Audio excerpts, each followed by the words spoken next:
बिस्मिल्लाहिर्रहमानिर्रहीम नहमदुहु व नुसल्ली अला रसूलिहिल करीम अम्मा बाद। मुहतरम नाज़रीन किराम, एक साहब मोहम्मद अशरफ का सवाल है, अस्सलाम वालेकुम मौलाना, ज़ोहरान नाम का मतलब क्या है? क्या ज़ोहरान रख सकते हैं? प्लीज़ बताएं मौलाना, आपका मुंतज़िर। वालेकुम अस्सलाम वरहमतुल्लाहि बरकातुहू। देखिए, जो नाम आपने पूछा है ज़ोहरान, इसका तलफ़्फ़ुज़ हम पहले जान लेते हैं। ज़ोहरान जो हम नाम रखते हैं, इसका सही तलफ़्फ़ुज़ आता है ज़हरान, ज़ा के ऊपर ज़बर के साथ।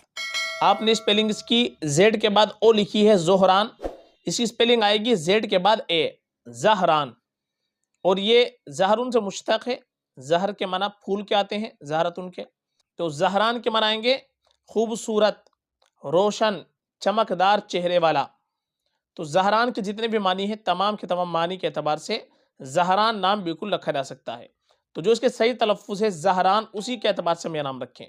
ज़ोहरान हम रखते हैं, ये मुनासिब नहीं है। ज़ोहरान को छोड़ कर के आप ज़हरान नाम रखेंगे तो ये बेहतर रहेगा, यही इसका सही तलफ़्फ़ुज़ होता है। और बाकी ज़्यादा बेहतर हमारे लिए है कि हम सहाबी के नाम रख लें, नबियों के नाम रख लें। जैसे इसी के अंदर एक नाम आता है ज़ुहैर। ज़ुहैर ये सहाबी का नाम गुजरा है और इसके माना भी आते हैं फूल के, कली के। इसी से ये लफ्ज़ बनेगा। तो बेहतर यही होता है कि हम अंबिया किराम अलैहिमुस्सलातु वस्सलाम के नामों पर नाम रखें, सहाबा के नामों पर नाम रखें। बाकी माना के एतबार से भी अगर अच्छा नाम हो तो वो भी हम रख सकते हैं। तो आपने जो नाम पूछा है ज़हरान, ये माना के एतबार से अच्छा नाम है, तो ज़ोहरान को आप ना रख करके ज़हरान नाम रखेंगे। तो जो सही स्पेलिंग है उसके साथ में नाम अच्छा है, माना भी खूबसूरत आते हैं, इसलिए नाम बिल्कुल रखा जा सकता है। फ़क़त वल्लाहु आलम।